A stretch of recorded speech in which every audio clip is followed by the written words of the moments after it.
हेर्नु साथीहरू बुढाबुढीको फाइट हेर्नु ल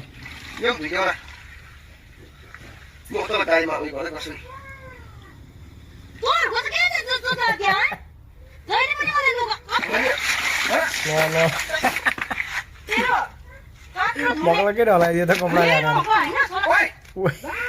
च्यातिर ल